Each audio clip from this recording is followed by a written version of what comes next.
Uma notícia muito boa chega aos ouvidos de nossos aventureiros.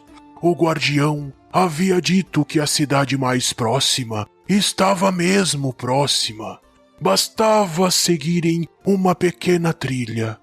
Ansiosos e esperançosos, o grupo viaja pelo bosque.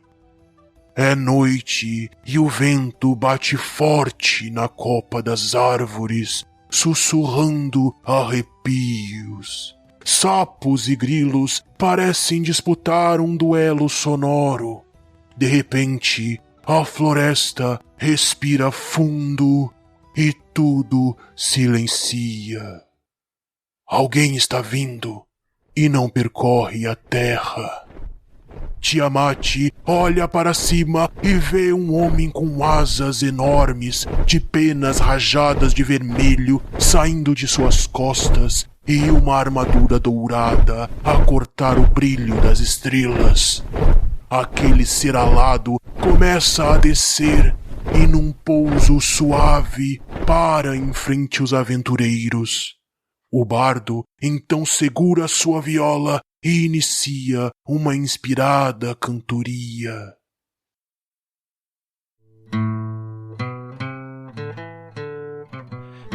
Essa história alguém me contou, de um cara que voou, parece um ser celestial. Esse homem desceu e pousou, e aquela noite parou. Estamos sós e mais ninguém. O que é esse papel na sua mão? Diga a sua mensagem.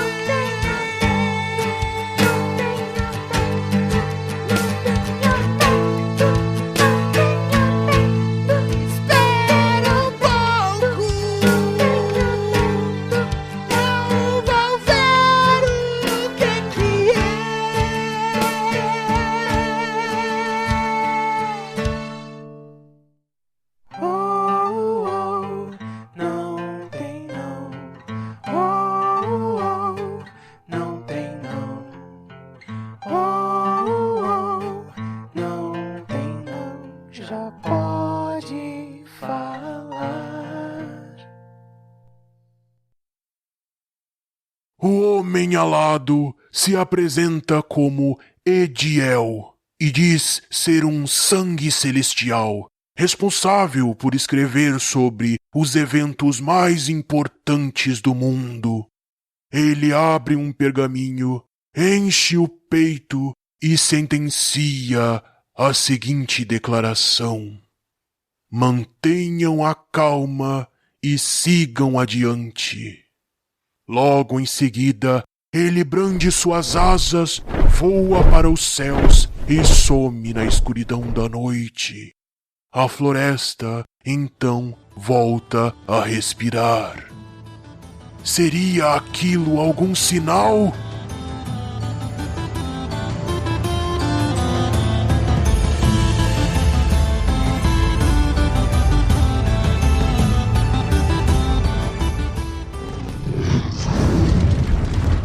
Olá, aqui é o Tiamat e tem gente que não sabe o que faz um escritor, mas tem gente que tá só esperando o Dudu expor. Não, cara. Tem que ter piada com o nome, né? Tinha falado que era boa, cara. Ah, eu tentei, mano. Depois dessa, eu acho que minha condição de saúde não me permite continuar, cara. Então, gente, assim, ó, só, o limite é uma piada só pro nome, tá? Só uma piada. Não pode mais usar a piada do trocadilho pro expor. Vai falar isso agora.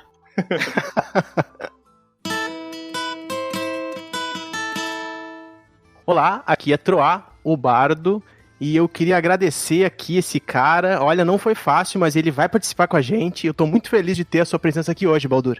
O quê? Valeu, cara. Como assim, meu? Essa não Tá é piada, doente, né? essa não Ele é tá piada. doente. Essa é só um bônus, tá? Essa é só o... Ah, beleza. Tu vai apresentar mais alguma piada ou já só isso mesmo? Sim. E lá vamos nós. Eu vou fazer uma pergunta aqui pro Bron. Ô, Bron, Oi. você sabe qual é o escritor que gosta de artesanato? Não sei. É o HP Lovecraft. Ah, não! Foi boa, foi boa. Nossa! Tá, passa no filtro de... Ele ama realmente, né? Cara. Tá difícil aqui pra mim, cara. Oi, eu sou o Baldur. E a Batalha do Apocalipse do Eduardo Spor é muito melhor que o Apocalipse de 2020. Crítica social. Olha aí. Não tá fácil. O Baldur sabe bem que não tá fácil essa, né, Baldur? Não tá fácil. Um deles foi bom de apreciar, o outro não. Aqui é o Bron e, parafraseando o convidado, Goblin não se fala, Goblin se mata. Eu entendi essa referência aí. Eu entendi a referência. Aventureiros e aventureiras, senhoras e senhores, hoje a gente tá com um convidado mais do que especial. É, porque eu sempre falo que os outros são especiais, então vou dar uma diferenciada. Então eu venho anunciar aqui essa pessoa que é o podcaster dos trocadilhos, o mestre das chaves de Gozer, o explorador da antiguidade do mundo, o escritor angelical, o anunciador da Batalha do Apocalipse, o último integrante do Madame Machado, o piadista que está à nossa altura. Porra! Tudo isso? E é ele, que é propenso ao título de mestre da humildade, pois foi entrevistado por Jô Soares e mesmo assim tá aqui com a gente. Depois dele, o mundo de Dragão Careca nunca mais será o mesmo. Então eu lhes apresento Dudu Spor. Obrigado pelo convite aí. Desculpa a demora que eu levei pra aceitar o bater papo com vocês aí, que tá tudo muito enrolado aqui, tô trabalhando pra caramba, mas finalmente estamos juntos e vamos trocar uma ideia. Espero que seja bacana. É isso aí. O que tu achou da apresentação estilo Daenerys aí, Spor? Achei maneiro, cara. Obrigado por me prestigiar aí. Então beleza. Se apresenta aí, Dudu. Claro, cara. Pô, então, obrigado pelo convite aí. Sou Eduardo Spor, pra quem não me conhece aí, sou escritor, né? Jornalista, escritor, sou um nerd, também gosto de me apresentar assim. Afinal de contas, o início, assim, da minha carreira, assim, internetica, não sei nem se existe essa palavra, foi por meio aí do Jovem Nerd, dos podcasts e tal. Sou escritor de alguns livros, né? De 4 romances. Entre eles a Batalha do Apocalipse e a trilogia Filhos do Éden. Tem outros livros aí também, como Protocolo Blue Hand e o próprio Filhos do Éden, Universo Expandido, que não é um romance, é uma espécie de um guia ilustrado para tetralogia angélica, né? E sou o que eu geralmente coloco lá na minha apresentação, na minha biografia das redes sociais. Sou um filósofo de botequim, falo muita besteira e... Vai se sentir em casa aqui. Gosto muito de RPG, tenho a minha literatura, tenho aí as minhas preferências aí pessoais, e eu acho que, por enquanto, uma curta apresentação, acho que seria isso, cara. Pô, isso aí, cara, muito bom. Então, antes da gente começar aqui o nosso episódio, eu só gostaria de passar alguns avisos ali. Eu queria falar do nosso site, dragãocareca.com. É bem fácil, só não tem o tio lá, mas eu acho que nenhum site tem. Mas enfim. Dragal. Dragal Careca. Dragal Careca. E lá você pode encontrar um portal para encontrar a gente em vários outros mundos aí. Spotify, Google Podcasts, enfim, vários lugares. E eu queria também aproveitar aqui a oportunidade para pedir para os aventureiros e as aventureiras nos enviarem pergaminhos, que a gente tá com uma surpresa aí, em breve teremos. Aliás, muito em breve teremos. A gente vai atender alguns pedidos que foram feitos desde o começo da nossa criação aqui do Dragão Careca, o grupo Dragão Careca. Então, a gente recebe todos eles através de um portal pangalático e vocês podem enviar aí perguntas sobre os episódios, questionamentos filosóficos sobre a vida, pois a gente vai usar aqui a soma do atributo de sabedoria de todo mundo para responder. Deixa eu ver, contando, vai dar 5. Vai dar 6, né? Vai dar 6, né? Comigo dá 6. Todo mundo esqueceu de botar sabedoria, né, cara? Sabedoria, ninguém lembra, né? É. Talvez falte sabedoria pros jogadores também, daí, quando não colocam. Eu sei que vocês não gostam muito que eu fique interrompendo todos os episódios, mas hoje é diferente. Nossos ouvintes estão aumentando a cada dia. Parabéns, grupo. Vejo que estão subindo de level. Quero agradecer a todos aqueles que acreditam no nosso trabalho e que acompanham nossas aventuras. Não desgruda o ouvido daí que o episódio já vai começar.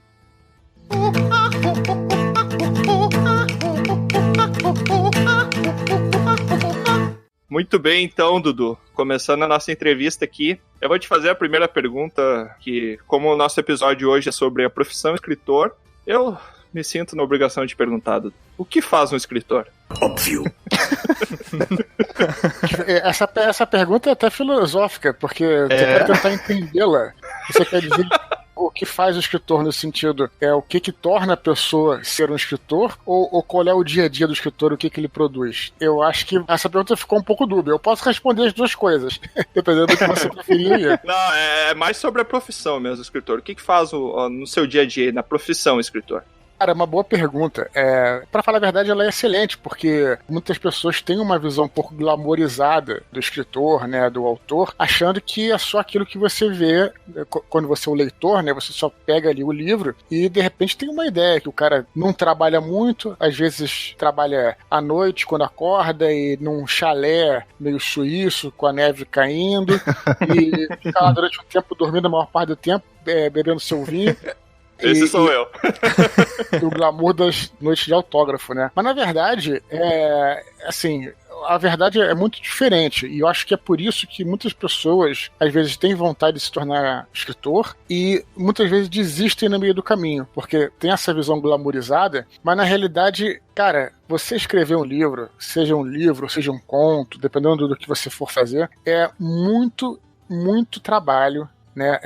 É um ofício mesmo, né? Não é só a arte, tem a arte também, mas é muito, muito trabalho. Tirando, é claro, aqueles que são gênios, em toda profissão tem os gênios. Uma vez eu estava vendo uma entrevista com o Jorge Amado, que é um gênio, poderia falar até de outros, mas falam de Jorge Amado, que é nosso brasileiro aqui, e o cara falava que escrevia lá o romance dele e não revisava na máquina de escrever. Então, assim, meu Deus. E esse cara é um gênio, mas nós que somos meros mortais, precisamos trabalhar duro, trabalhar muito, e ter uma jornada de trabalho como qualquer outra, às vezes de 8 horas, e às vezes, dependendo se está com prazo mais apertado, um pouquinho mais, às vezes um pouquinho menos, mas o dia a dia do escritor, vou falar uma coisa que parece meio óbvia, é escrever muito, e você errar muito, você escreve lá o seu capítulo e não vai ficar bom. E aí que entra a parte profissional, que é, bom, beleza, então se não tá bom, o que eu posso consertar aqui? E o escritor passa o dia inteiro, o dia a dia, né, dele, fazendo isso, escrevendo mesmo, colocando uma palavra atrás da outra, vendo qual é a melhor maneira de escrever aquela frase e tal. É uma profissão, é um trabalho bastante duro, assim, que o glamour das sessões de autógrafo, dos encontros e tal, é só uma mínima parte do trabalho do escritor. Então, o cara que quer ser escritor, eu acho, se é que eu posso falar aqui, ou talvez me adiantar alguma pergunta, eu diria que ele, em primeiro lugar, tem que entender isso e saber levar isso a sério, senão ele não consegue chegar ao final do trabalho dele, seja esse trabalho um romance, seja um conto, ou seja uma resenha, ou qualquer coisa que ele queira escrever. Então,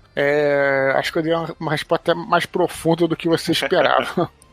Não, muito boa. Eu até faço um parênteses que eu gosto bastante de escrever. Pra mim, a escrita é uma terapia, assim. Já escrevi alguns pequenos contos, mas nunca publiquei nada. E eu tava com um projeto de escrever um livro. Cara, eu parei, assim, no capítulo 8 e parei de escrever, assim, porque no começo eu tava pensando que talvez fosse a inspiração que tivesse fugido, mas eu acho que a grande questão mesmo, como você levantou, é que tem que ser uma coisa que exige muito dedicação. Não é aquela parada de você pegar no final da noite, escrever 2 parágrafos e descansar, sabe? Porque eu acho que você até precisa de um tempo de concentração pra ideia começar a fluir. Sim. E depois você vai, como dizem na programação, você vai refatorar, você vai pegar aquilo que você já tem e você vai melhorar. E daí você vai refinar, e você vai refinar até você ter uma peça consistente que vai de acordo com a ideia, com o que você quer passar, que tenha sentimento, que faça o leitor se perder no bom sentido nas palavras dele, se sentir imerso naquele mundo que o autor tá querendo passar. Eu não sei se você concorda comigo nesse aspecto. Não, perfeito, inclusive até eu tô notando o que você está falando aqui.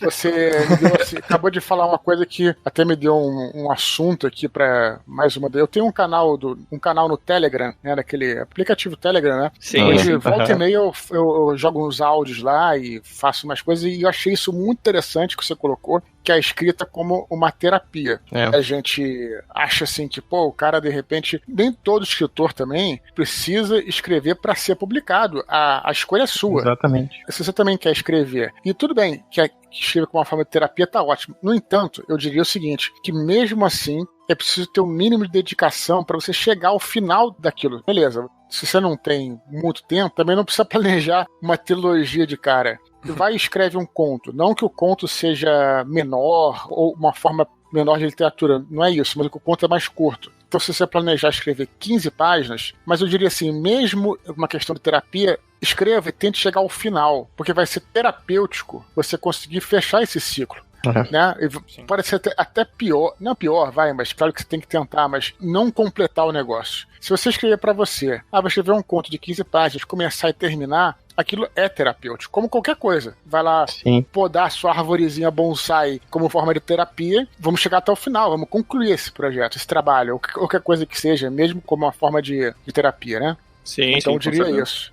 Então eu anotei o que você falou e vou comentar sobre isso nas minhas redes. A gente sempre pensa nessas profissões assim que envolvem criação e construção, ela exige disciplina, com certeza a gente tem esse lado que vai exigir uma disciplina, né, muito árdua ali de quem vai querer realmente publicar, vai querer construir uma grande obra e tal, e com certeza tem esse lado aí que é meio junto a isso tudo, né, nesse pacote todo, que é justamente trabalhar questões de mais em si mesmo, em questões terapêuticas, questões de liberar alguma coisa, né. O Tiamat, ele mencionou isso e vai bem de encontro a coisas que eu estudo, né, o mestrado que eu terminei recentemente, a minha dissertação ela é voltada para isso. Eu fiz educação estética e era voltado para criar ali atividades de escrita em grupos, em oficinas que tentasse desenvolver justamente isso, sabe? A necessidade de tu liberar algo, soltar algo, falar de algo e refletir e transformar isso não em produto, mas em artefatos, em coisas que podem ser lidas e atravessar ali, né, a realidade de pessoas e tal. Então, nesse sentido de uma coisa mais terapêutica mesmo, que eu acho que a escrita tem isso e é muito interessante.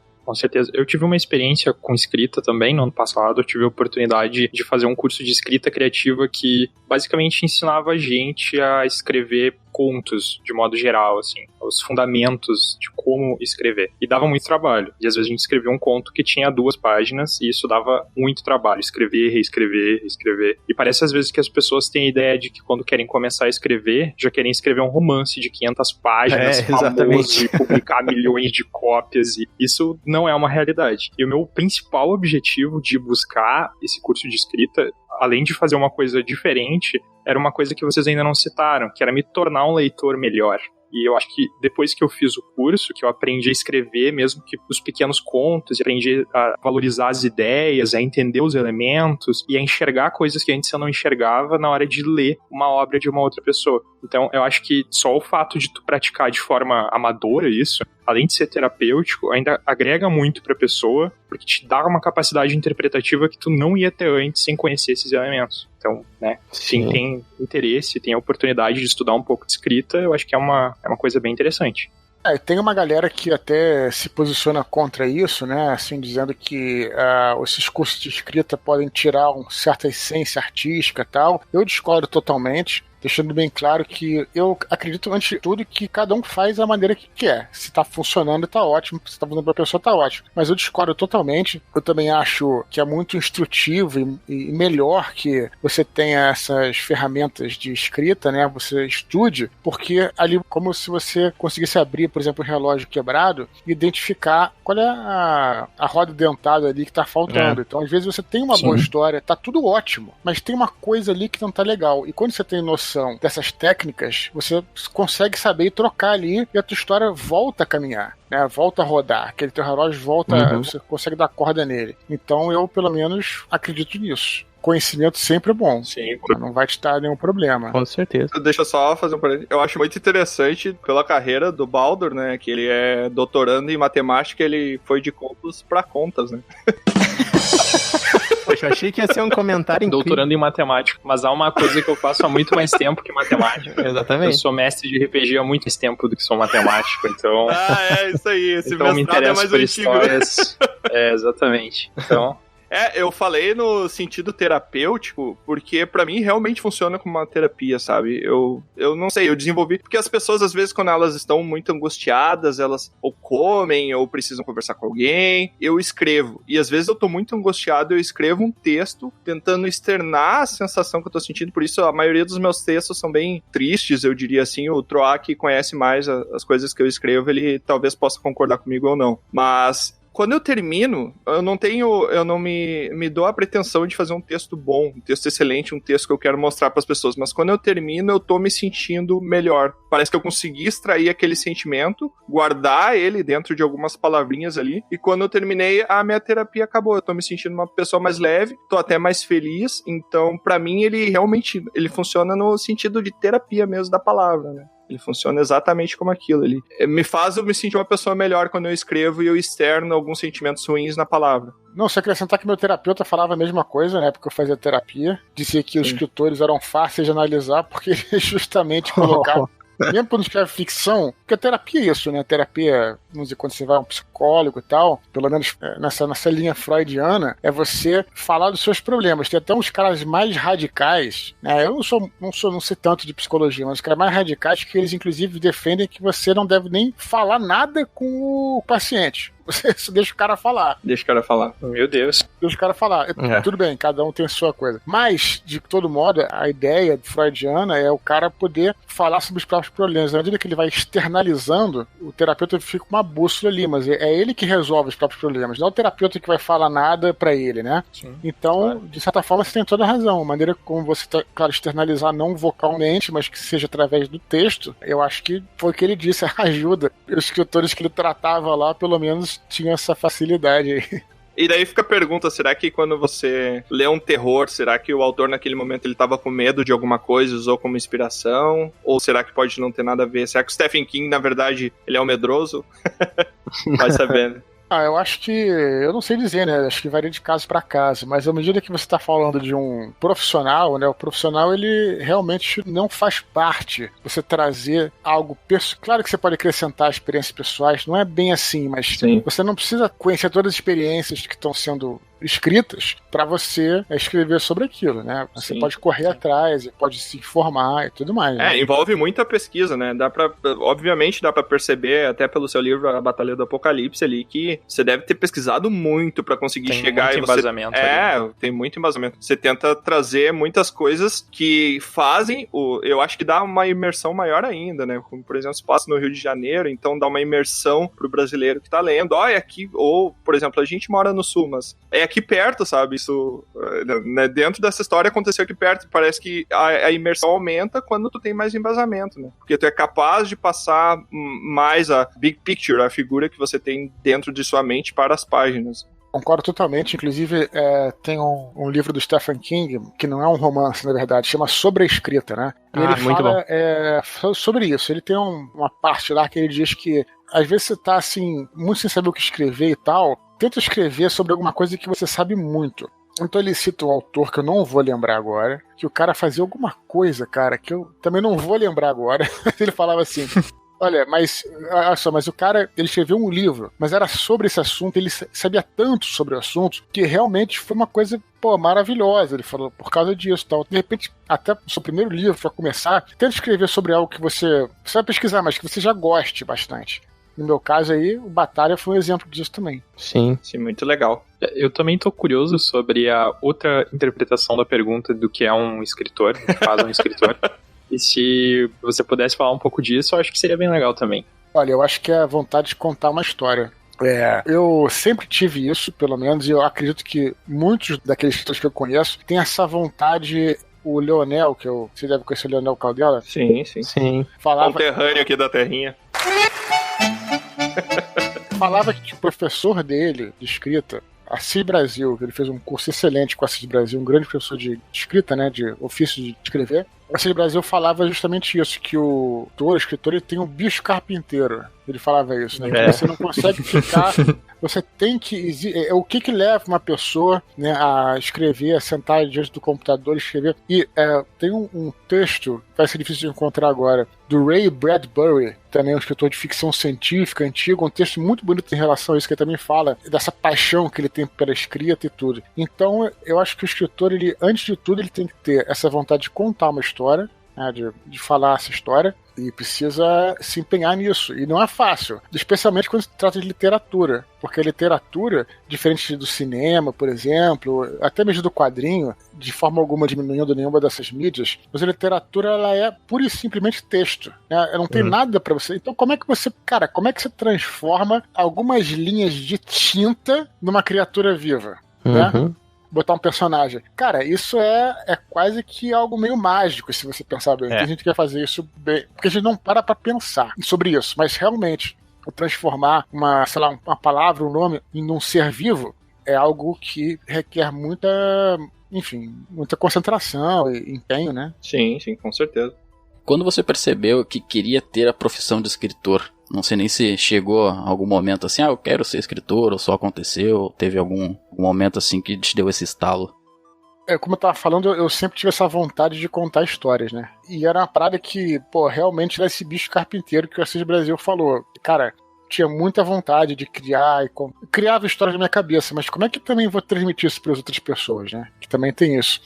Cara, eu comecei desde criança escrevendo revistas em quadrinhos e tudo. Depois, quando eu fiquei mais velho, eu comecei a escrever contos, texto tal, que não levava a lugar nenhum também, mas eu tinha aquela coisa. E, cara, o que realmente me ajudou muito, cara, tirar essa angústia de mim, foi quando eu conheci o RPG, porque o RPG, que é aquela coisa, o conto e tudo, você, além de ter uma certa técnica, ter que chegar ao final, eu escrevia muito mesmo, assim, coisas até ruins, na verdade, mas não importava, era uma coisa que você estava falando, uma coisa terapêutica, que precisava colocar isso pra fora. Mas o RPG permitiu que você faz isso na hora, né? Reúne uma galera ali, numa tarde de sábado, e pronto, você já tá contando uma história, as pessoas estão interagindo. Então, pra mim, quando eu conheci o RPG, cara, foi algo assim, marcante na minha vida. De fato, tanto é que eu tenho esse carinho todo especial pelo RPG. E aí, continuei sempre escrevendo. Por quê? Uma vontade de contar histórias, de novo.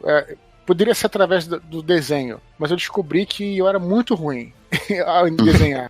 Ainda mais que eu tinha grandes amigos no colégio que não era páreo pra eles, né? E o que eu gostava muito era ler. Eu era um pouquinho melhor do que eles nessa parte, assim. Não é que é difícil falar que tem talento, dom, eu não sei nem se isso aí faz sentido. Se isso Você tinha mais prática, talvez, eu acho que seria. Eu realmente me destacava. Por algum motivo, talvez por eu ler bastante, ou talvez por eu sempre gostar de escrever, por algum motivo eu sempre me destaquei com a escrita, assim, nas redações do colégio e tal, e fui estimulado também pelas minhas professoras lá que gostavam e tal, e eu continuei sempre escrevendo. Sim, fundamental. Tive professores de português que me estimularam muito, assim, me incentivaram demais. E aí eu vi que aquele era um meio que eu conseguiria desenvolver a minha arte de contar escrita e contar uma história. E acabou que essas duas mídias caminharam paralelo. A literatura e o RPG, como maneira de contar a história, sabe? É muito interessante porque o RPG, exceto pelo Bron, que ele nunca jogou, mas o RPG foi um... Vai tentar no futuro aí. Bem próximo. O RPG foi um life changer pra todo mundo aqui do Dragão Careca. Eu aprendi, sei lá, meus 12 anos, joguei com o Troá há muito tempo, joguei com Baldur também. Então, aqui, agora contando com você, temos 4 mestres de RPG aqui que já tem algumas mais de uma dezena de anos, pelo menos, de experiência. Isso é interessante, engraçado, porque eu sempre gostei mais de mestrar. E justamente para poder contar as minhas histórias, né? Então, até hoje, assim, eu prefiro, porque é isso que eu tava falando, né? Você conta as suas próprias histórias e os jogadores, né, como vocês sabem, nos ajudam, né? Sim, claro. Sim. Eu fui um pouco ao contrário, assim. Eu, logo que tive contato com RPG, foi uma droga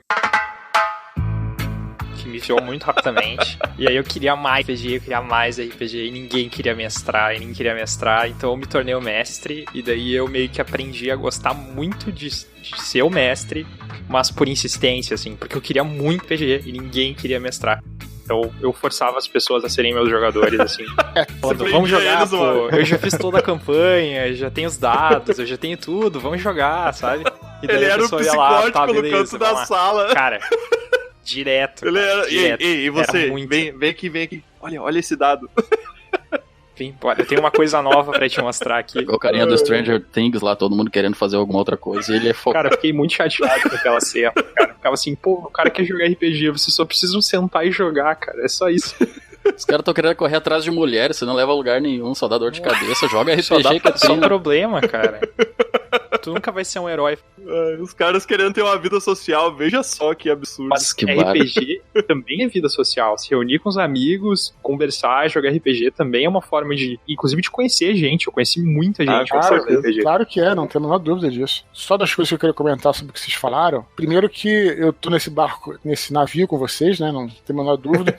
O RPG, ele tem uma coisa também que a gente teve esse falou, fiquei viciado numa época e tal. Antigamente eu achava que eu tinha potencial para converter qualquer pessoa para RPG. Depois, com o tempo, eu fui vendo que isso era um pouco... Eu não sei se chamaria de arrogância, sei lá, não é bem uma arrogância, assim, mas assim, eu comecei a entender que tem pessoas que realmente, não é que vai odiar, mas tem gente que gosta do RPG, curte lá jogar, ou até gosta tudo para estar com os amigos, e tem outras pessoas que eu acho que onde nós nos encaixamos, que gostam mesmo do RPG. Não é todo mundo, antigamente a gente tinha essa ideia, todo mundo... É claro que todo mundo pode jogar RPG, isso não é não tem limitação, assim, mas assim, tem gente que acaba gostando mais daquilo, por algum motivo, né, de gosto, etc. E nós estamos nesse barco. Agora, eu quero dizer, tem uma fase que, como vocês falaram, que, a gente era mega viciado, então, assim, acabava a aventura e a gente também tinha tempo, né? Muito e ficava mais enchendo tempo. o saco do mestre pra continuar. E o cara falava, Sim, cara. Isso já aconteceu comigo, eu sendo mestre e eu sendo jogador também. Claro, óbvio. Né?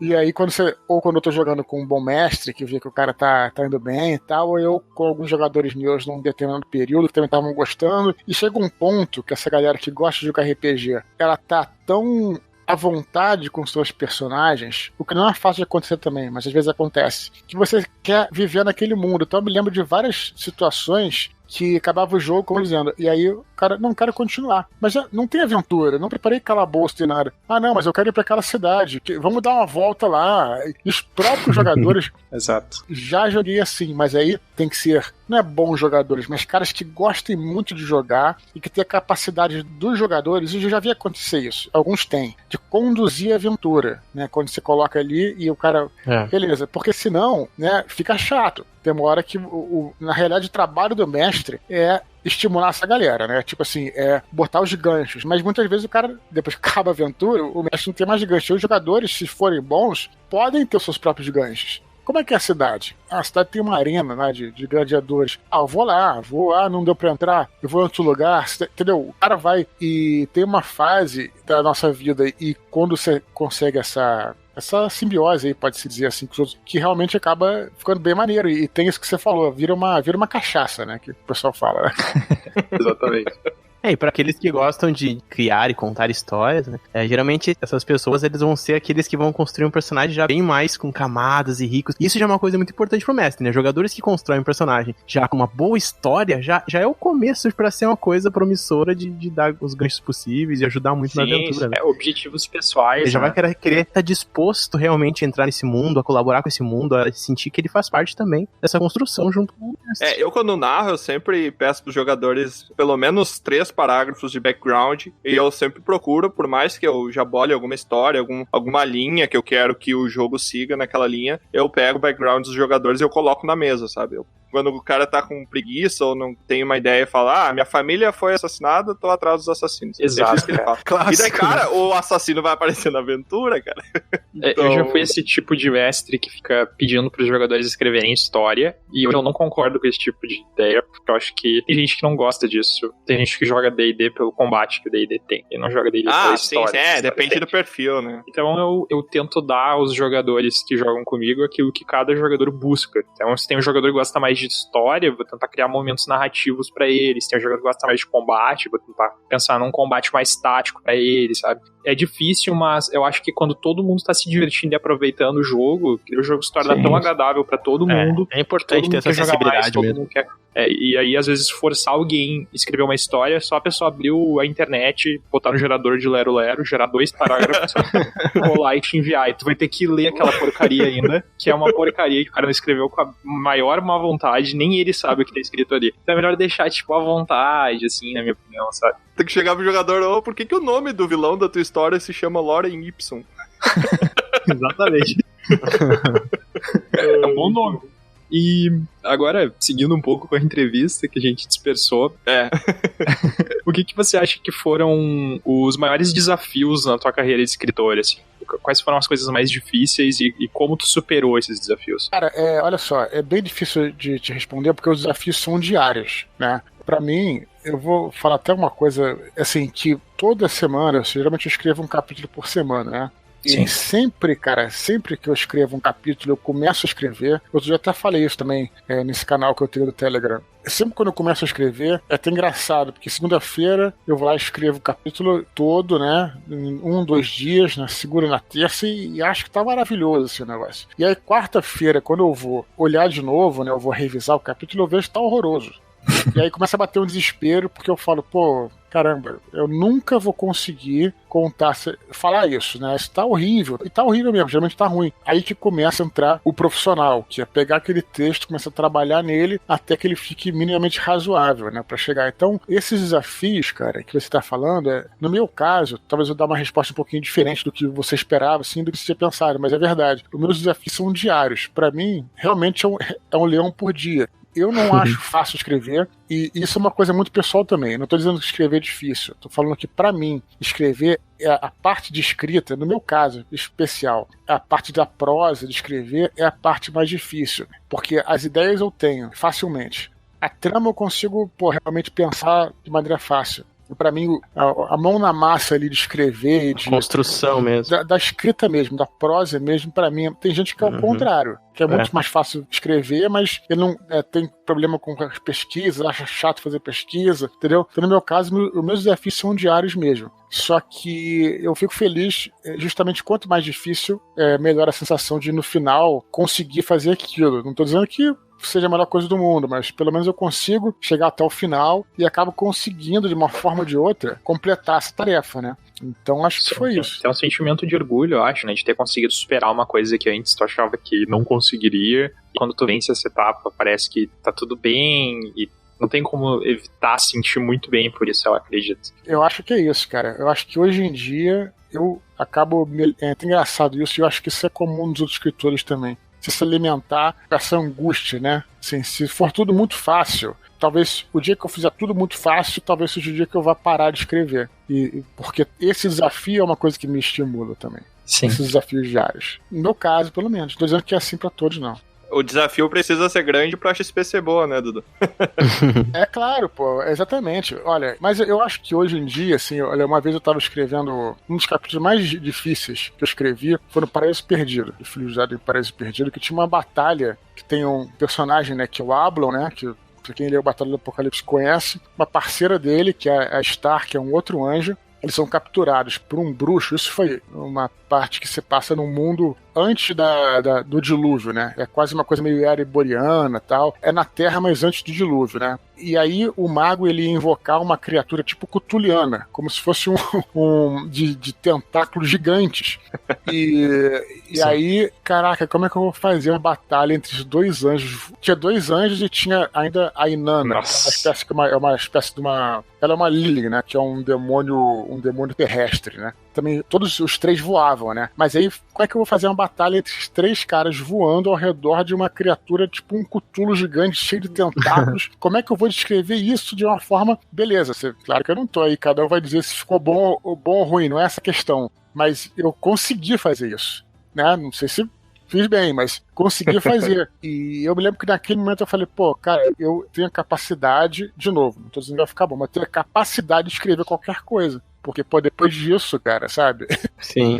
Pra poder descrever tudo e tal. Então tem alguns marcos, assim, que eu me lembro. Que são capítulos mais difíceis, capítulos que eu fiquei travado, né? Sempre tentando, mas acabo sempre conseguindo, de uma forma ou de outra, completar a tarefa.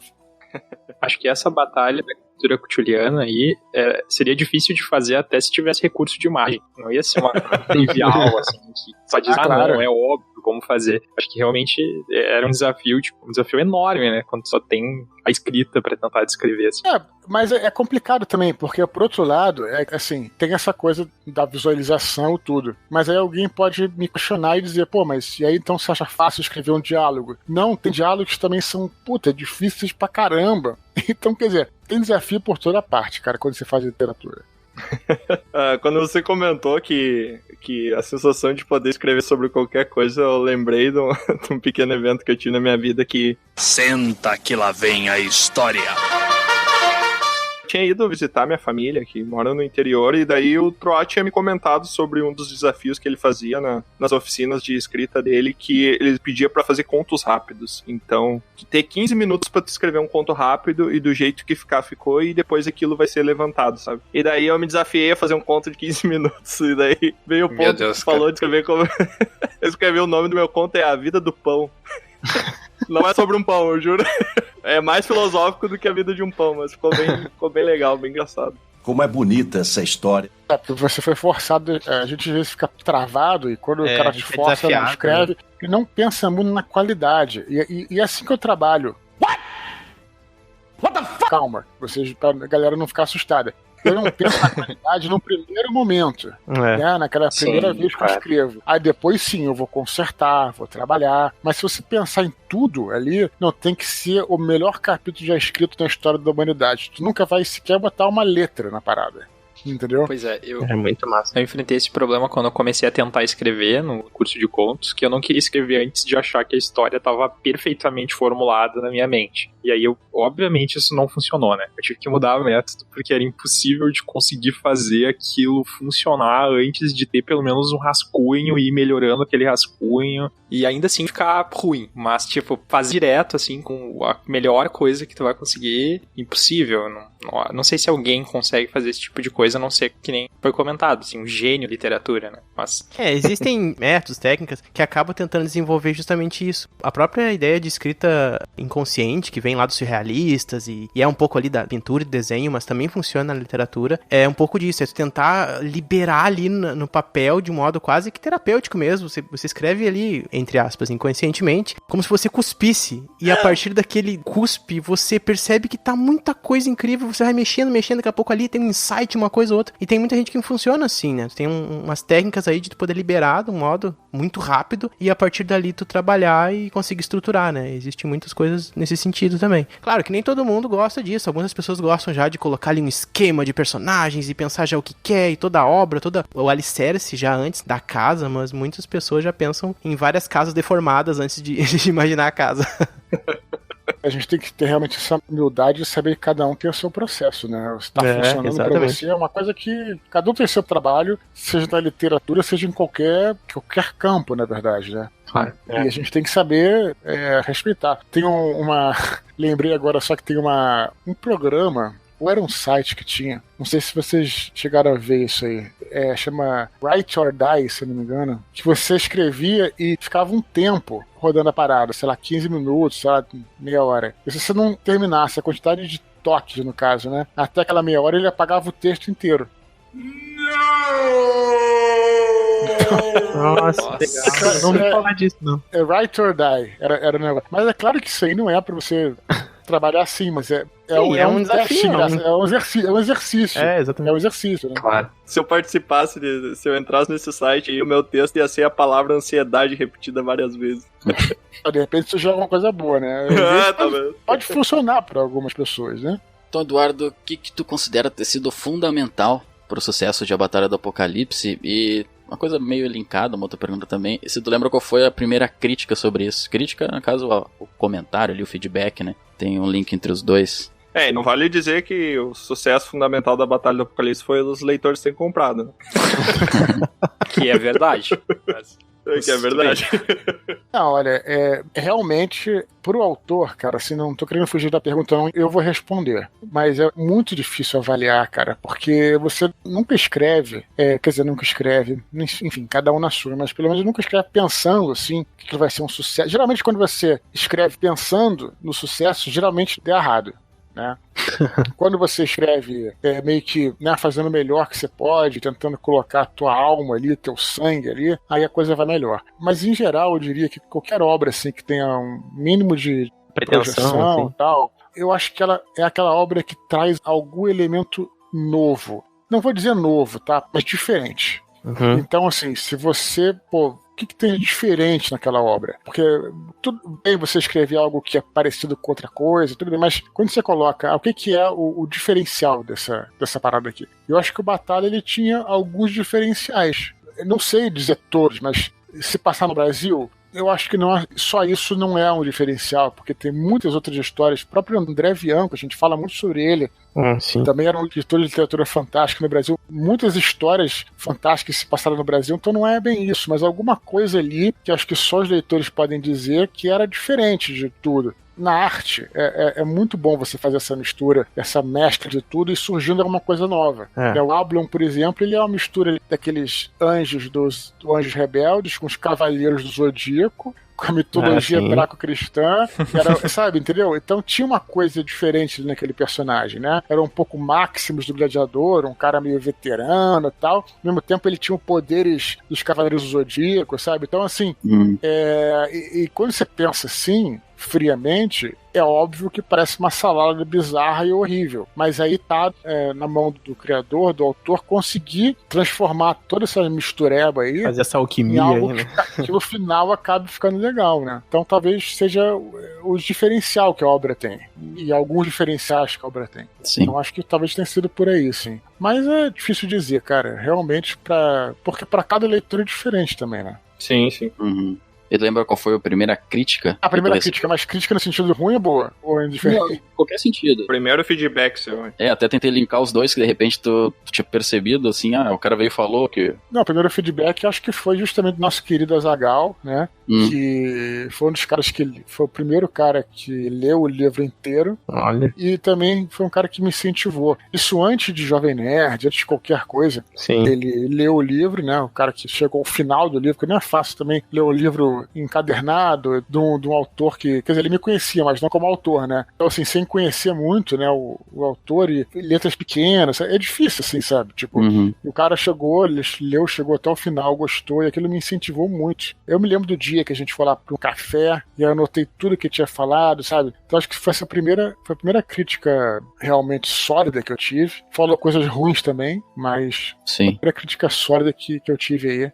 Mas eu não sei se está se referindo ao livro, no caso, crítica de pessoas que eu não conheço e tal, mas pessoalmente foi essa, eu acho. Sim. Não, a primeira de todas foi essa aí mesmo. De todas foi essa, a primeira total, né? Bem legal, né? E eu acredito também que as críticas que ele deu foram críticas bem construtivas pra tentar te ajudar a sempre melhorar, né? Porque não adianta só a pessoa dizer, tá horrível isso aqui. Isso não é uma crítica, isso é só você sendo desagradável, talvez. Feedback é sempre importante, né, cara? Até se a pessoa falar que tá horrível, é bacana ela já vir com alguma sugestão de melhora, né? Não tem problema falar, nossa, tá horrível. Mas eu já fiquei muito feliz em ver que ele leu, né? Independente de achar bom ou ruim, né? Mas a pessoa ler, chegar ao final já é uma grande vitória, assim, né? Porque a primeira versão do Batalha nem foi um livro, mas foi um roteiro de cinema que eu escrevi, que eu tinha feito um curso com um escritor já falecido, José Louzeiro, né? Ele olhou pela primeira vez, eu nem citei ele porque não foi a crítica ao livro, né? Foi a crítica ao roteiro. Mas ele falou vários pontos ali que não estavam legais e a maneira como é que a gente tinha que trabalhar também a prosa, mesmo dentro do roteiro,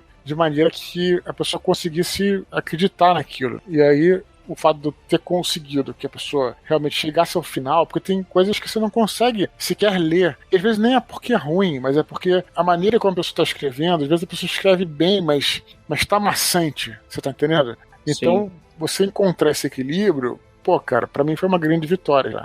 Eu tenho essa realização, às vezes, até quando eu escrevo alguma coisa, eu mando pro Troá, assim, só dele ter lido, ele volta com 5.000 críticas, né?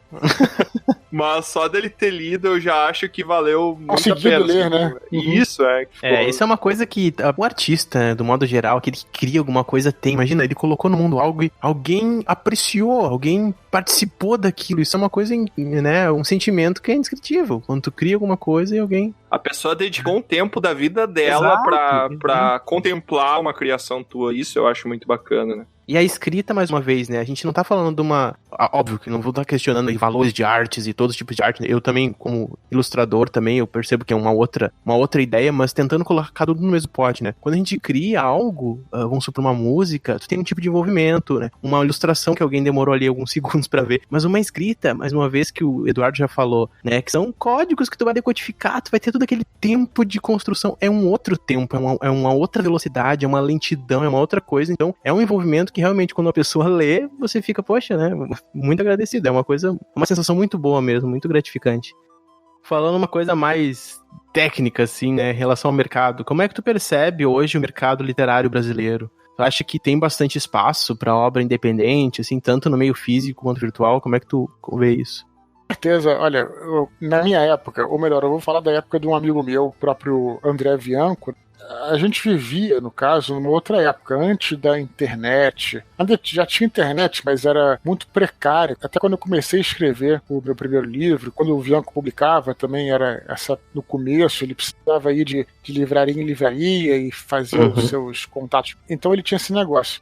Hoje em dia, cara, você tem uma infinidade de ferramentas e até de plataformas para permitir a publicação. Aí você vai falar, pô, mas imagina que você vai me questionar. Você esteja se referindo a livro digital. Não só livro digital. Hoje em dia você tem as ferramentas próprias do crowdfunding, né, os financiamentos coletivos. Sim. Que estão funcionando muito bem no meio do RPG. Eu mesmo fiz um financiamento coletivo ano passado lá para tetralogia, com uma box de luz da tetralogia. Então, assim, tem um caminho que você pode, mais do que nunca hoje em dia, mais do que nunca, seguir independente. Claro que um escritor quer ter uma editora, mas no passado, se o escritor não conseguisse uma editora, ele estava acabado. Ele não tinha como distribuir, não tinha internet. O que você distribui como mala direta? Claro, você tinha como começar lá nos seus fanfics e tudo mais. Só que a editora é muito importante. Ela continua sendo hoje em dia, de forma alguma, de merecer dos nossos queridos editores, que são excelentes. Mas existe hoje,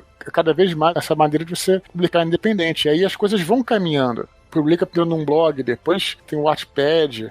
A Amazon mesmo, você consegue colocar lá o seu livro digital, sabe? Se você quiser faz sozinho. É claro que quanto mais gente, mais profissionais, é sempre bom ter um revisor e tal. E aí, beleza. Se for sucesso no digital, aí você pode partir para o financiamento coletivo. Junta uma galera, fala, pessoal, quero fazer aqui o livro em formato físico. Vocês gostaram do digital, vou fazer o formato físico. Só que eu preciso, sei lá, de R$5.000 para fazer tantos livros. E aí, se você criar uma comunidade, você acaba chegando naquilo. Então, assim, cara, cada vez mais bom escritor, né, aquele que trabalha, que tem um bom texto e tal, cada vez mais ele tem possibilidades de aparecer. Não só pela internet, mas por causa dessas ferramentas que estão crescendo, sabe?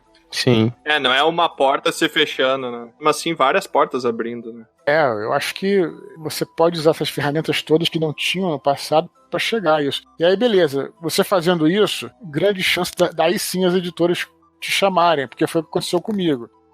Bom, como a gente estava falando das questões da publicação independente, das facilidades que o meio virtual pode trazer ou não, e como tu percebe a questão da pirataria na literatura? A facilidade que alguém teria, vamos supor, olha só, Batalha do Apocalipse aqui em PDF, que legal, vou ver. Como tu enxerga isso do modo geral? Cara, eu acho que é muito difícil controlar a pirataria, né? Eu acho que a melhor maneira é você colocando uma mentalidade nova na cabeça das pessoas. E aos poucos, eu acho que isso realmente está mudando. Sabe, as pessoas veem que, de repente tem um artista lá, o cara, em vez de roubar a senha da Netflix, hoje em dia ele sabe que se ele pagar lá os seus R$30 para Netflix, você vai estar estimulando novas produções, novas séries que você gosta, sabe?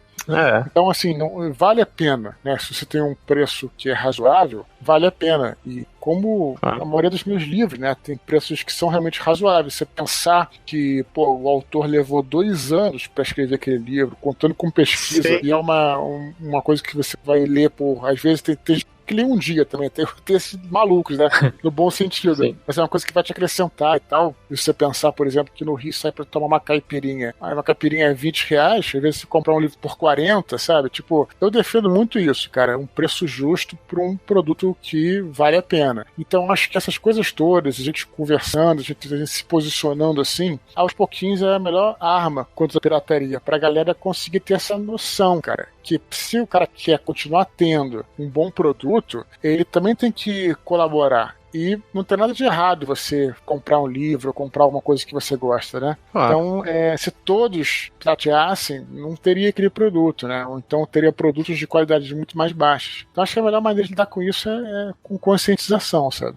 E a questão do artefato livro é uma coisa que já é considerada, né? Como tem muito livro virtual, as pessoas acabam tendo esse apreço também. Poxa, mas eu prefiro muito livro físico, contato com as páginas e tal. Então tem esse outro lado. Há muitas pessoas que consomem ali livros virtuais e tal. Mas por outro lado, também vai ter autores que defendem que o lado perverso da pirataria também é a questão da visibilidade. Há pessoas que ganham muito mais com isso. Eu digo mais em relação também ao universo da música, que muitos acabam falando, né? Mas com certeza, é uma questão de mudança de mentalidade e defender que é um incentivo ali a quem construiu. Não faz sentido nenhum tu não pagar por algo que você vai consumir. Existe uma troca. Claro, cara, claro. A questão da troca é fundamental. E também você pagar por aquilo, existe uma valorização do produto, né? Então, assim, claro, que você foi lá, até na sua mente, vamos dizer assim, não é só você valorizar o artista, mas você valorizar o produto para si. Então, por exemplo, se você for lá, gastar seu dinheiro, sei lá, gastar R$40 para comprar um livro meu, por exemplo.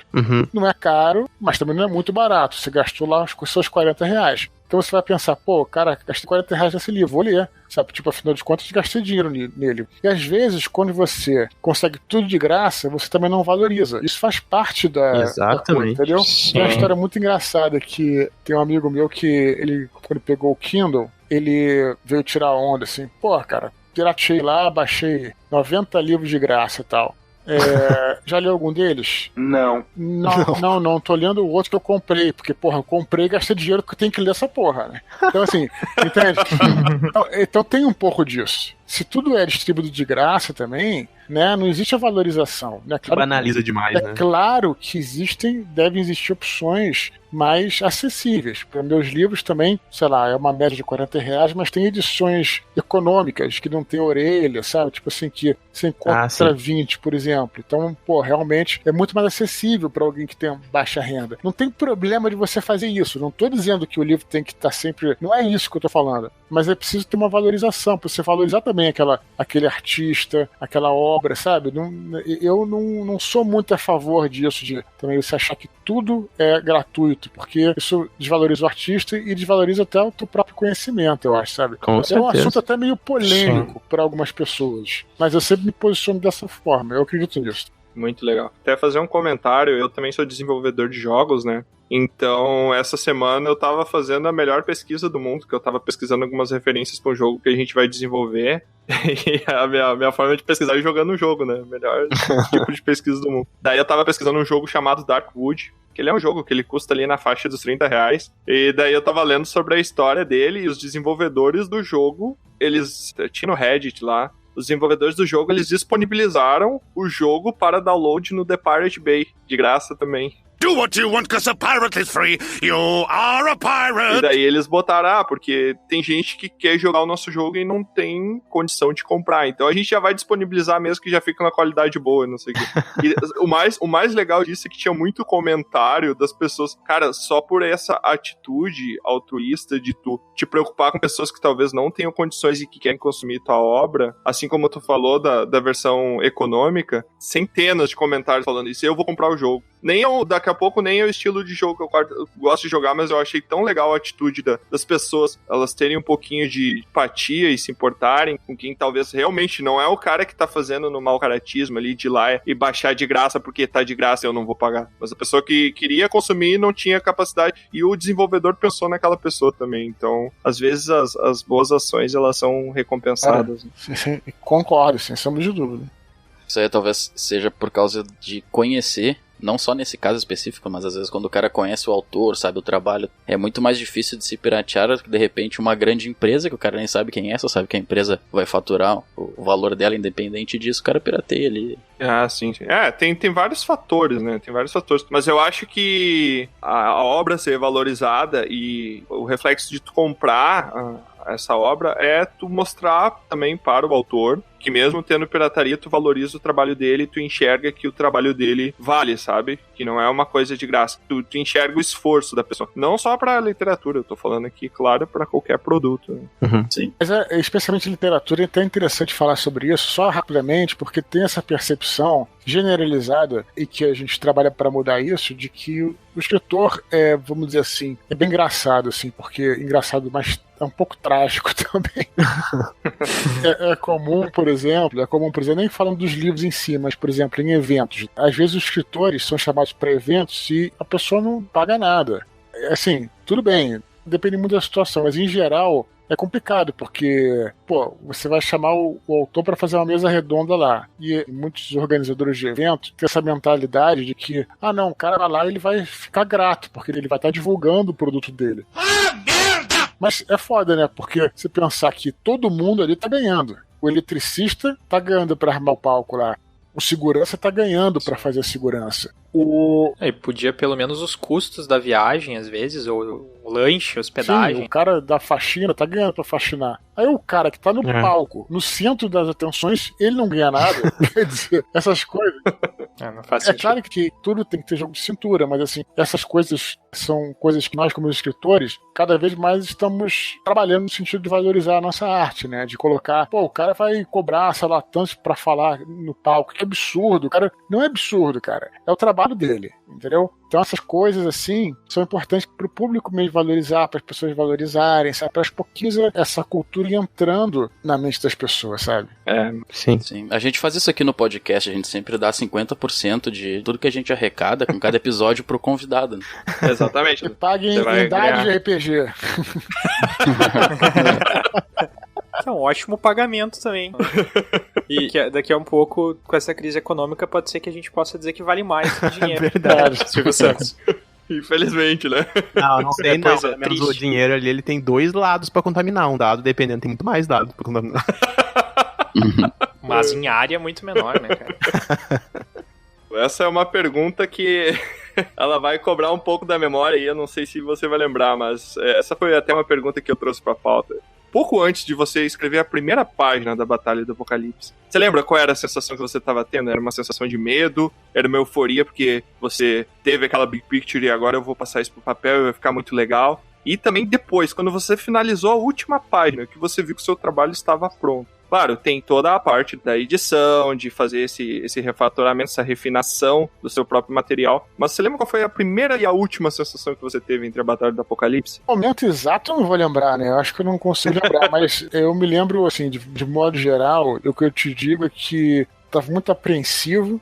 No meu caso, naquele momento que eu comecei a escrever Batalha do Apocalipse, eu estava numa situação muito angustiada, não só para essas escritas, assim, mas porque vocês conhecem a minha história, né? Eu tava lá desempregado, não estava conseguindo emprego na época, eu estava muito angustiado, né? E aí, cara, foi um ensinamento, porque quando você tá nessa situação assim muito difícil, muito angustiado, eu até compartilhei outro dia, até falando sobre esse momento difícil de galera que tá preocupada com o vírus e tudo mais, tem um quadro, um cartaz em inglês, não sei se você conhece a história, do Keep Calm and Carry On. Não sei se sim. Essa história é muito maneira, que significa mantenha calma e siga adiante, continue fazendo as coisas que você tem que fazer. Você até postou, eu acho, em alguma rede social sua, acho que eu postei sim. Cara, esse cartaz, a história dele é muito maneira, porque ele foi feito em 1940, na Inglaterra, no Reino Unido, por causa se os alemães invadissem a Inglaterra, né? Se o pior acontecesse, se não tivesse mais esperança, cara,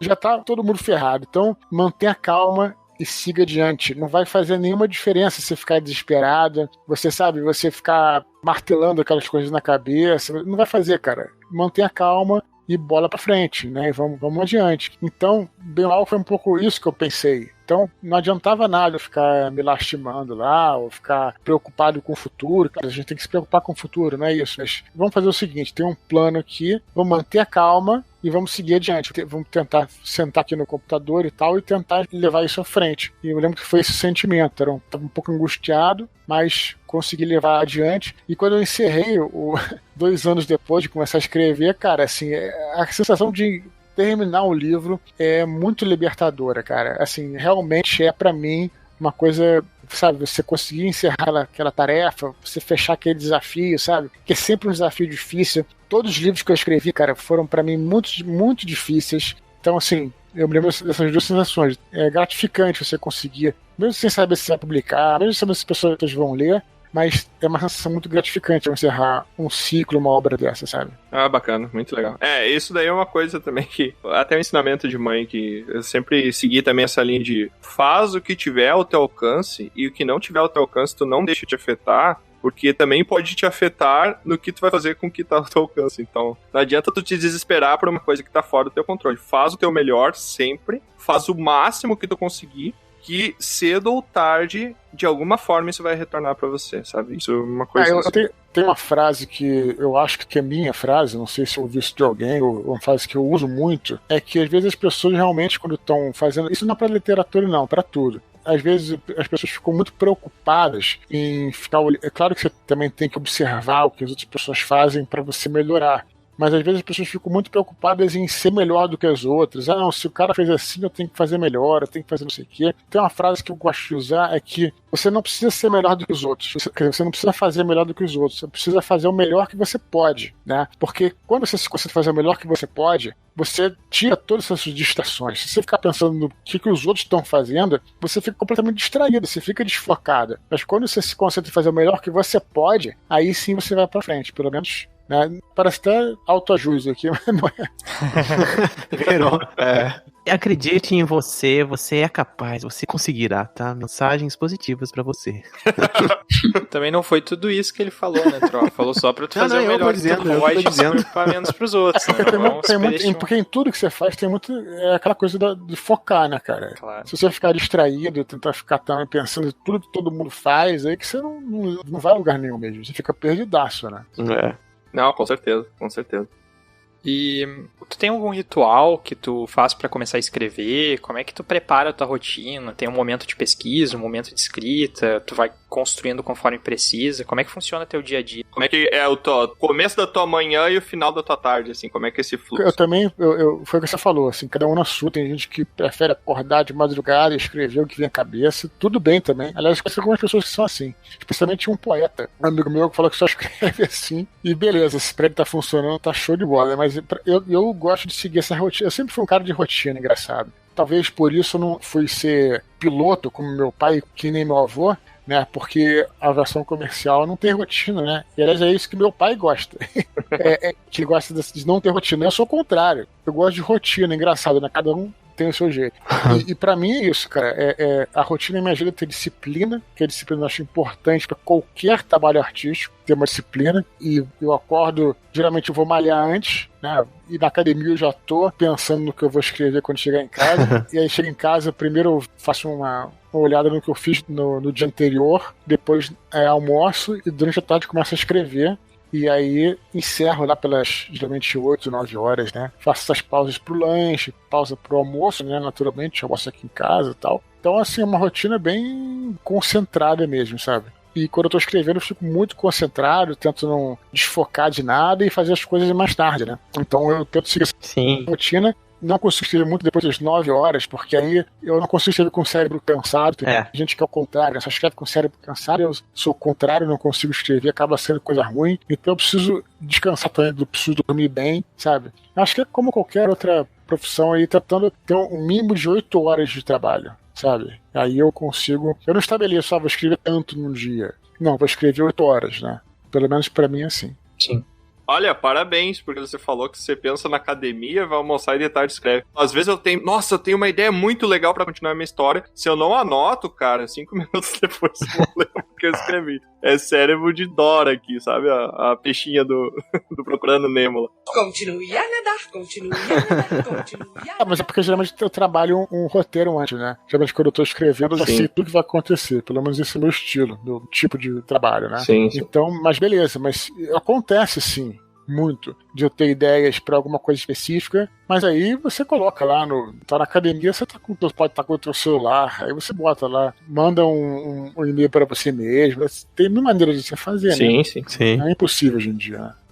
Muito bem, Edu. A que ponto tu acha que uma ficção que alguém cria pode interferir e moldar o modo dela ver a vida? Só pergunta fácil hoje. Essa pergunta, sim, é só pra... do próprio autor, Aquele tá dizendo? pensamento bom. Do próprio autor. Exatamente. E mudar a tua vida, a vida de quem escreve, assim. Que ponto tu se relaciona com a ficção que tu cria? Cara, eu acho que... Eu não sei, assim, na verdade... Em relação, pelo menos pra mim, em relação como autor, é um pouquinho ao contrário. Na verdade, eu trago pra literatura aquelas coisas que eu gosto, aquelas coisas que eu vivo. Eu não sei te dizer se isso chega a influenciar o contrário. Então você vira até quase que eu fico um pouco meio egocêntrico, né? O cara vivia a própria história e tal. Eu costumo dizer que tem uma diferença muito grande entre realidade e ficção, e o autor ele precisa saber essa diferença para também não pirar e não virar um esquizofrênico, coisa do tipo. Esquizofrênico, no caso, em todo respeito a quem tem esse problema. Então, esquizofrênico no sentido pejorativo, para usar a palavra sim. do cara que realmente sai do planeta Terra, entendeu? Eu acho que tem que ter esse discernimento. Então, não sei, cara, se isso é mais o contrário no meu caso. É mais a minha vida que assim, influencia no que eu escrevo, sabe? Sim. Em relação vamos voltar aqui, já que a gente usou, né, a Batalha do Apocalipse como exemplo. Imagina que toda pesquisa que tu se envolve a fazer e pesquisar sobre cultura antiga e criar e ressignificar e trazer essas relações todas com a ficção, né? O que isso influencia, essa pesquisa toda, esse envolvimento todo. Imagina que você tá falando ali, né, de uma cultura que vai falar de Deus e de tudo isso, o quanto isso pode ou não relacionar na tua vida, porque de certo modo tu acaba trazendo ou não essas relações, que, às vezes muito sutil, de não perceber, né? Eu não sei, sua religião também, não sei se vem ao caso falar disso aqui, mas eu penso nesse sentido, né, usando como exemplo específico a Batalha do Apocalipse, essa pesquisa que tu faz, né. Cara, sinceramente pra mim, só o que me influencia mais é a vontade de escrever mais sobre aquele assunto, assim, sabe, se de repente eu tô lendo e aí, porque escrever é uma coisa em cadeia, né? Você escreve e aí você fica pensando naquela história, quero escrever mais, e aí vai procurar mais sobre aquilo. É bem comum isso, né? O próprio Batalha me levou a escrever Os Filhos do Éden, que me fez com que eu pesquisasse ainda mais. Pô, consegui no segundo Filhos do Éden, O Anjo da Morte, cara, realmente escrever uma obra que eu sempre quis escrever. Eu falei isso até no prólogo do Anjo da Morte, quer dizer, que era sobre o século XX. Eu quis fazer isso no Batalha do Apocalipse, não encaixou você colocar lá o Ábulo na Segunda Guerra Mundial, não funcionava, não funcionou, sabe? Não tinha a ver, não estava pertinente. E aí quando eu faço Anjo da Morte, que eu coloco um personagem que ele vai seguindo todos os passos do século XX, começa na Segunda Guerra Mundial, vai para os anos 50, o Vietnã, depois a Guerra Fria, ele vive tudo aquilo, então, eu acabei que aquilo consegui fazer, então me influenciou também, o Batalha me influenciou a continuar nessa história. Talvez eu falaria isso, mas é mais comum o contrário. Porque a minha vida acaba influenciando nos meus escrevos, sabe? Sim. Então, já puxando pra parte de inspiração, Dudu, quais são as principais literaturas aí em que tu te inspira, que tu gosta, assim, que tu leva pra vida? Eu sei que tu gosta bastante de Shogun, né? Não que você não leia outras coisas, mas você já tem alguns concorrentes fortes ali nessa questão. Cara, na verdade, é porque foi o primeiro livro adulto que eu li, vamos dizer assim, né, adulto. Eu já lia muito Sherlock Holmes, que já era adulto, né? Desde os 13 anos, assim, era muito fã. Mas o Shogun, cara, eu li quando eu fiz exatamente 18 anos, é um calhamaço, assim. Então, pra mim, foi um, vamos dizer assim, como é que é, rito de passagem, entende? Porque é um calhamaço e tava ali na estante da minha mãe, tinha muitos anos. E eu não acreditava que eu tinha capacidade de ler um livro de 1000 e poucas páginas, sabe? Então, por isso que pra mim, eu adoro o livro, mas tem esse significado também. Eu sempre gostei muito de romance histórico, né? Tanto é que eu tô escrevendo um romance histórico agora. Mas o que me fez, assim, eu acho que foi um grande concorrente do Shogun, que eu acho que foi definitivo para eu falar, não, agora eu vou escrever um romance histórico, vou sair da fantasia e escrever um romance histórico. Foi um livro chamado O Físico, que eu também já falei em uns 2 Nerdcasts que eu falei sobre ele, que é um livro sobre um cara na Idade Média, né? Sobre um garoto na Idade Média que ele vira aprendiz de barbeiro. Barbeiro na Idade Média da Inglaterra eram os médicos itinerantes. Como não tinha... Até tinha médico, né? Mas os caras eram os médicos itinerantes que saíam vendendo elixir, fazendo pequenas cirurgias e tal. Esse livro é muito maneiro, que aí conta a história desse garoto que depois vira um grande médico, que faz uma viagem até a Pérsia para aprender nas universidades que tinham lá. Engraçado que naquela época o Oriente, né, no caso o Oriente aí, o Oriente Médio, era muito, muito mais desenvolvido do que a Europa, né, do que o Ocidente. Então era uma perspectiva bastante diferente. Então, quando eu li esse livro, eu falei, cara, eu vou ter que escrever algo sobre um romance histórico, né? Então esse romance histórico é um dos concorrentes aí do Shogun. Eu vi o filme, mas não vi o livro. Tem um filme recente até. Eu também. Mas o livro não... Vale a pena ver o filme não é ruim não, ele é bem bom, assim. Mas o livro, logicamente, é melhor. É aquela coisa, né? Bem melhor. E o Shogun, ele é bem importante também, até pro que a gente tem hoje de referência mais geek, assim, do samurai, né? Porque ele traz um romance relacionado ao samurai, né? Porque o samurai, na verdade, não era uma coisa tão legal, assim, né? Isso que você falou é maneiro, porque o Shogun foi um sucesso astronômico nos Estados Unidos, né? Na Inglaterra também, mas nos Estados Unidos que é o grande mercado, né? Nos anos 70. E o Shogun foi responsável, ele é escrito por um inglês que morou no Japão, que ficou preso numa penitenciária, numa prisão, na verdade, na penitenciária, durante a Segunda Guerra Mundial. O James Clavell, que é o autor, ele era da Marinha Britânica. E ele ficou preso nesse lugar. Esse lugar que acho que até... Cara, agora eu não lembro se é no Japão ou se é na China. Que aliás que rendeu o primeiro livro dele, que é o King Rat, né? O Rei Rato, né? Em português ele tem outro nome, chama Shang-Ni, mas é King Rat, o primeiro livro dele. Então, mas onde eu queria chegar é o seguinte, que o James Clavell, quando escreveu o Shogun, ele foi um sucesso astronômico e as pessoas começaram a criticar ele, porque tinha alguns erros históricos. Aí ele falou, cara, olha só, vocês historiadores estão criticando e tal, porra, mas foi o meu livro que fez com que o Ocidente se abrisse ao Oriente. E vocês estão vendendo vários livros aí de história, até muito mais acurados, porque eu escrevi o romance, porra. Como é que vocês vão me criticar? Tá entendendo? Eu abri a porta pra vocês, sabe? Então, é muito interessante, porque ele leva isso de uma maneira que o ensinamento que ele nos traz é o seguinte, um romance, claro que você vai fazer o possível para ser acurado historicamente, mas, cara, não é isso. Romance não é isso.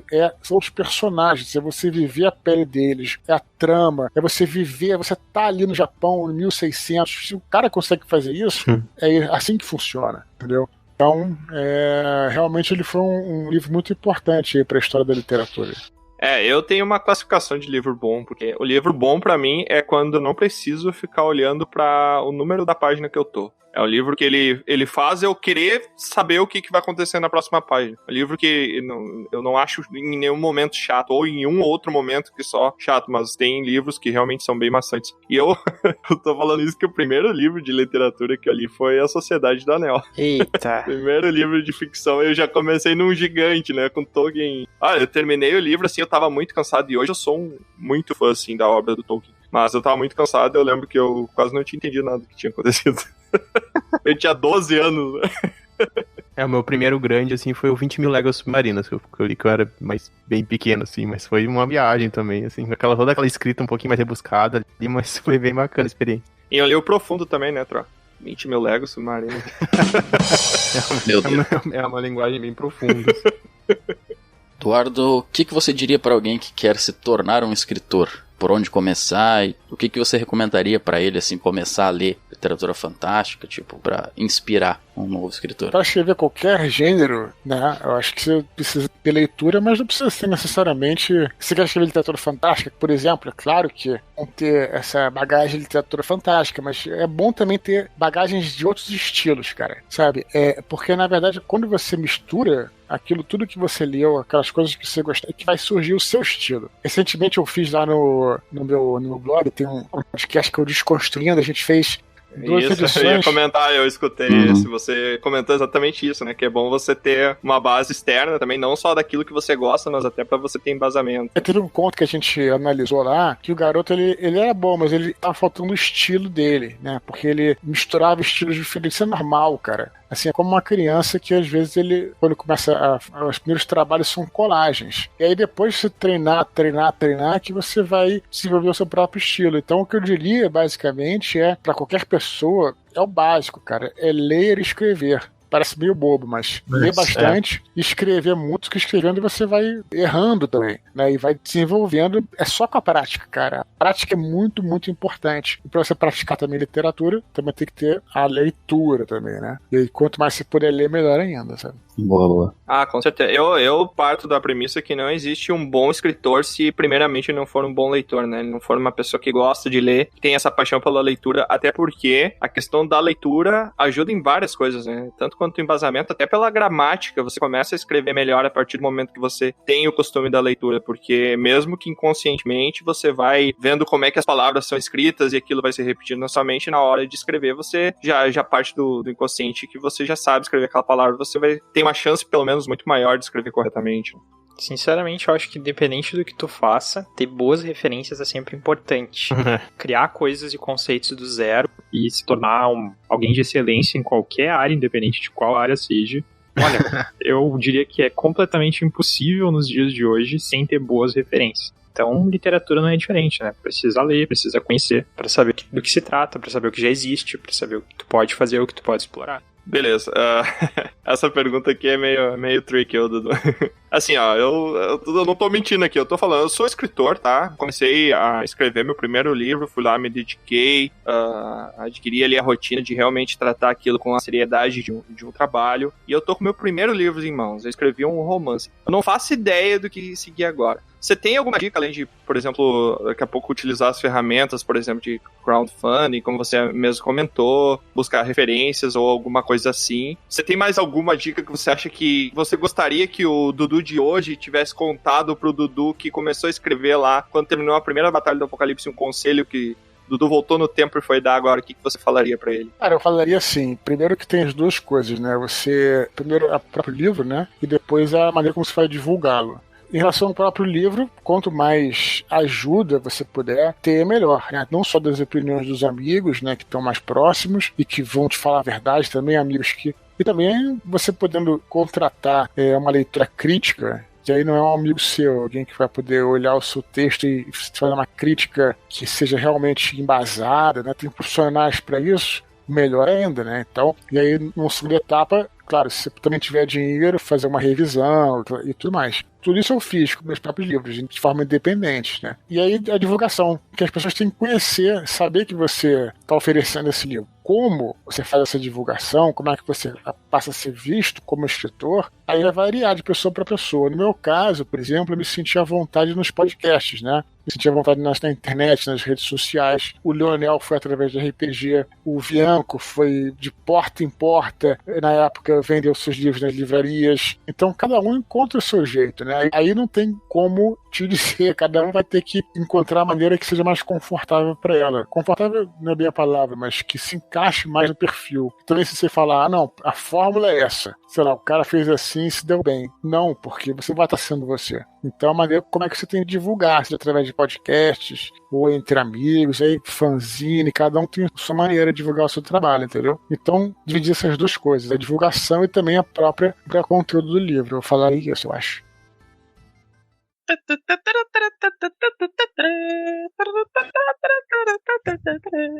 Então, Dudu, tu tem um podcast também, né? Tu até comentou do Desconstruindo aqui. Dá uma reforçada, faz um momento jabá aí, explica sobre o que tu fala lá. Pô, cara, em relação a Desconstruindo no podcast, a periodicidade dele é de vez em nunca, a gente costuma dizer.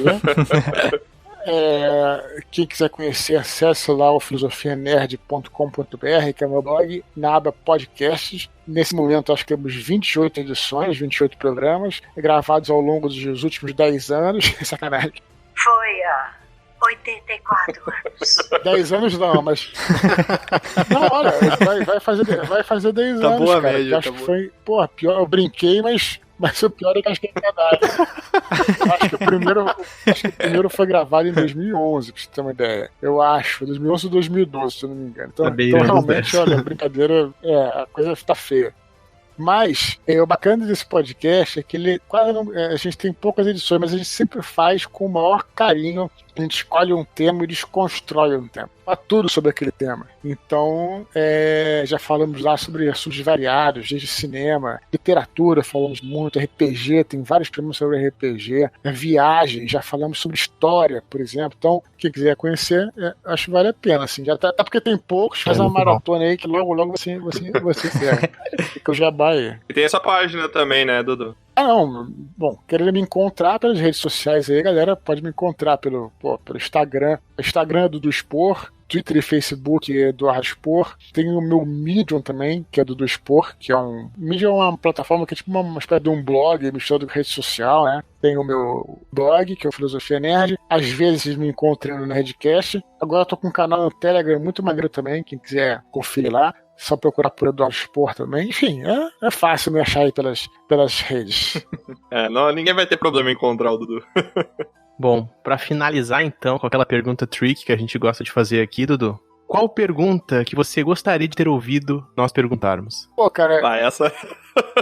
Olha, sinceramente nenhuma, assim, eu achei muito boa aqui a seleção de perguntas de vocês aí. Eu espero ter contribuído com alguma coisa aí. Realmente achei muito legal nossas reflexões aí. Que bacana é um bate-papo, né? Que algumas dessas perguntas já me perguntaram, mas a diferença é que cada grupo tem sua dinâmica, a gente troca ideia e tal. Como eu disse, espero ter falado algo diferente dessa vez. Algo diferente não, mas algo que acrescentasse mais. E espero que o programa fique bacana aí, cara. Espero que a galera curta ouvir aí. Valeu, Dudu, valeu.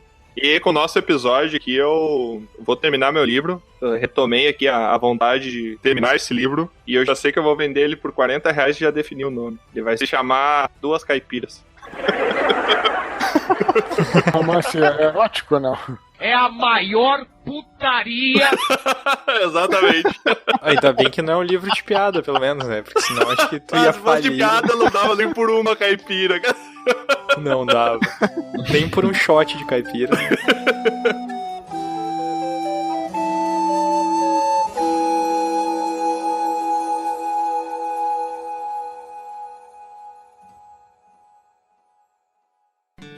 Aqui é Troá, o Bardo, e eu quero agradecer a sua visita. Encerramos aqui mais uma aventura. Convido você agora a nos encontrar em outros mundos. É só entrar em dragãocareca.com e descobrir. No YouTube, Spotify e Instagram, busque por Dragão Careca. Até a próxima!